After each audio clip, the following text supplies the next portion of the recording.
Hi,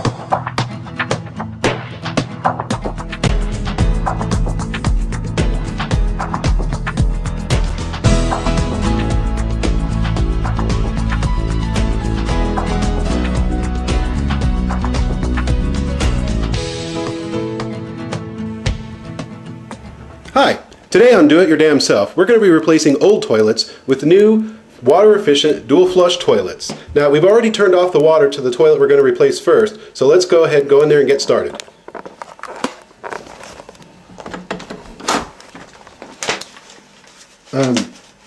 You know the water shut off to that toilet, right? Was that today? Shh. To start, we need to drain the toilet, and clear it off, and shut the water off to it. Don't you shut the water off first? Yes. I know stuff. So first, you go down here to the shutoff valve, turn it all the way clockwise, Oh my. and that usually means it's shut off. Now, we just flush the toilet.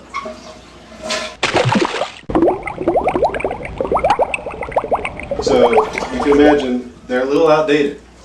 I believe they're rated at about 3 to 3.5 gallons per flush, and recently, okay, in the last couple of years really, they've started to leak water from the tank into the bowls, slowly draining the tank throughout the day.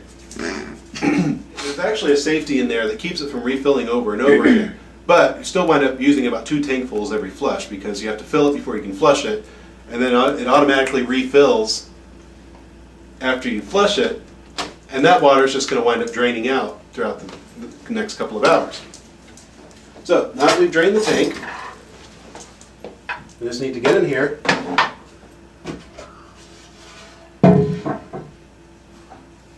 make sure we get all the water out, and all the water out of the bowl too.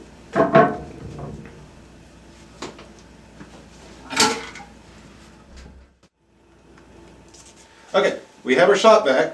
It's set up to suck out water. So now we're going to start with the tank and then finish with the bowl.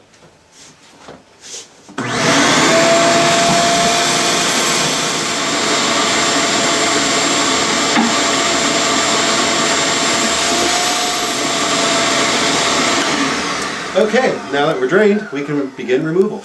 And you can only hope when you're sucking out your toilet with the shop vac that you don't pull anything out of the pipes when you do the bowl. Now, to remove the toilet, all we need to do is disconnect the hose fitting and remove the 2.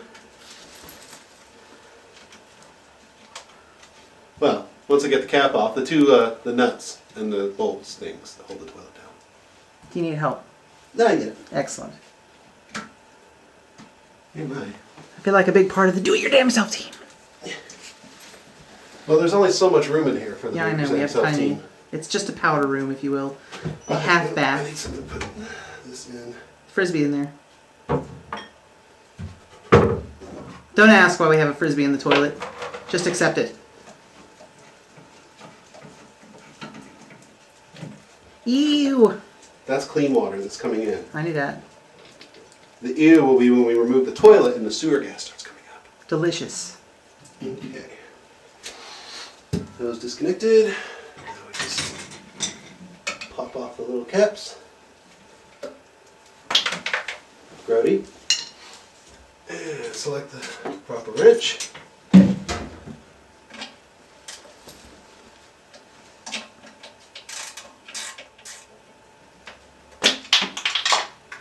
And just repeat on the other side.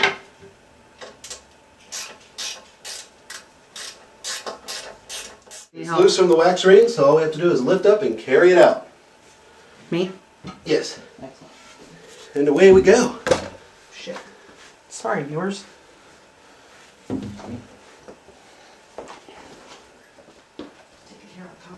To prep the flange for the new toilet, we just got to take a putty knife, scrape off the old wax ring, and then we're ready to start installing the new toilet. Okay, I've gone ahead and made a plug out of plastic bags. I made the plug. We've gone ahead and made the plug out of plastic bags to shove in here once we get all the wax out so that sewer gases don't come in while we're prepping the toilet for installation.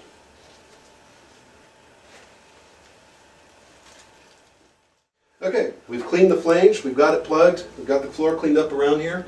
So now we're going to prep the new toilet to bring in here and install. Everyone make note that where the plug is, that's where your poop goes. Think about that. In that hole right there. Poop goes there. So this is the new toilet. This is where we will be dropping the kids off at the pool from now on. Let's take a look at it, shall we? Let's get to know It is our new deposit area. It is a Glacier Bay dual flush high efficiency toilet. Now, as we mentioned earlier, 1.1 gallons per flush for liquids and 1.6 gallons per flush for not so liquids. as we mentioned earlier, our toilets are very old, therefore are very inefficient. And what did you determine our savings is going to be gallon-wise? Our new toilet should save us approximately 2,000 gallons a month. Because our old toilets, like I said, we were basically double flushing every time we flushed because of the tank leaks that we haven't been able to fix with new flappers. Now what's interesting inside this new dual flush toilet is right here you see this is the liquid one and this is the solid one, and there's going to be corresponding buttons on top. There's no actual handle on the sides, which looks really nice. It's got a clean finish to it. Got a nice clean symmetrical Yeah, look. skinny bowl because it's more efficient, it doesn't hold as much water. But really good, and the flapper type is a plunger type, so that from now on we won't have to really worry about leaks because the old style is really prone to leaks. Mm-hmm. So. And also, something to note, those tablets that are for dropping in the tank that are supposed to keep your toilet bowl clean, yeah, those are actually bad for the flaps. Yeah, you might as well rape your toilet because you're going to blow the O-ring out anyway. Because the chemicals for cleaning the bowl are actually caustic enough, they degrade the rubber of the flapper, and that is one of the main causes of leaky flappers. Yeah, bleach. The tank is not designed to have harsh cleaners in it, only the bowl is. So save the harsh cleaners for putting directly in the bowl. Here, I can't hold it down lower. Yeah. Here's the tops.